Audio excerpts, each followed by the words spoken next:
umutoza w'ikirenga nyakubahwa Perezida wa Repubulika nyakubahwa Paul Kagame, nishimiye gutangaza ku mugaragara ko nshoje itorero indangamirwa icyiciro cya 16 byaberaga mu kigo cya gisirikari cya Gabiro. Minisitiri w'Intebe Dr. Justin Nsengiyumva yasoje amasomo y'itorero indangamirwa icyiciro cya 16 mu birori byabereye mu kigo cy'amahugurwa n'imyitozo ya gisirikare igabiro mu karere ka Gatsibo mu ntara y'Iburasirazuba. Minisitiri w'Ubumwe bw'Abanyarwanda n'inshingano mboneragihugu Dr. Bizimana Jean Damascene witabiriye uyu muhango yavuze ko intore zirangije iki cyiciro izahawe ubumenyi butandukanye mu bya gisirikare ndetse n'ibindi, ariko bakaba batahanye umukoro wo gushishikariza abandi kuzitabira ikindi cyiciro cya 17 kizakurikiraho. Muri iri torero intore zahawe ibiganiro n'amasomo ku ngingo zitandukanye zireba ubuzima bw'igihugu, bahawe ubumenyi bwa gisirikare, banakoze ingendo shuri ahantu hatandukanye hagaragaza amateka y'u Rwanda. Ibyifuzo batanze byerekanye ko banyuzwe mu buryo bwose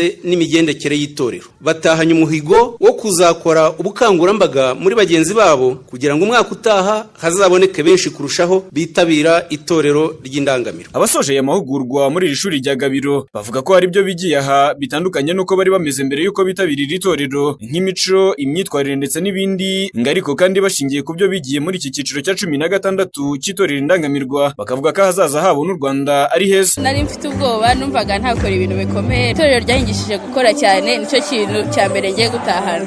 Mbere yuko nza hano hari ibintu byinshi natumvaga, ariko nyimara kujya hano muri iri torero hano muri CTC Gabiro bajya badutoza byinshi, badutoje gushyira hamwe, badutoza gukunda igihugu, badutoza imico myinshi itandukanye, ku buryo rwose ngiye kuzagenda ndi inyenyeri y'igihugu rwose, nkagira nk'ikintu nagenda mbwira abavandimwe banjye n'inshuti zanjye muri rusange. Tugendeye mu byo itorero ryatwigishije n'ibyo twahakuye, nahamya neza ko hazaza hacu ari heza, tugiye kuba generation igiye guteza imbere u Rwanda.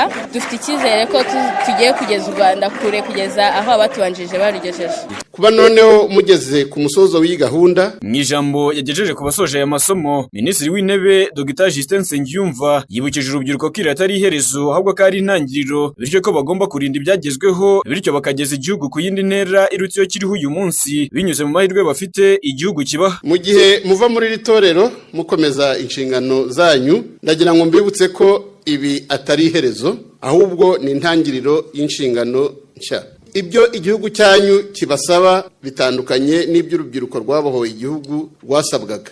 Mwe mubyirutse u Rwanda rwarongeye kwiyubaka, rufite amahirwe menshi kandi rufite ejo hazaza hatanga icyizere. Inshingano yanyu rero ni ukurinda ibyagezweho no kubiteza imbere, mukageza igihugu ku ntera irenze kurekenganye, kugira ngo n'abazabakomokaho muzabasigire umurage uruta uwo mwahawe. Minisitiri Nsengiyumva kandi avuga ko ibi bizagerwaho binyuze ko bahitamo kuba buri munsi ntibite ku by'abandi babavugaho, ahubwo bakita ku gikwiriye gukorwa, ahahera bibutsa ko kuri ubu hari ibibarangaza byinshi ibishobora gutuma gukora igikwiye bigorana, akabasaba kuzakoresha ubumenyi n'ibindi bakuye aha mu kwirinda ibyo byose kandi ko ibyo bishoboka. Ntibisaba gutangira mukora ibintu bidasanzwe, muzabigeraho bishingiye cyane ku buryo muhitamo abo mushaka kuba bo buri munsi. Muri iyi si ya none hari amahirwe menshi urubyiruko nkamwe mufite ubushobozi bwo kubyaza umusaruro ufatika, ariko kandi nagira ngo mbibutse ko hari n'ibibarangaza byinshi n'ibishuko byinshi. Kenshi muzasanga gukora igikwiye bizaba bigoye,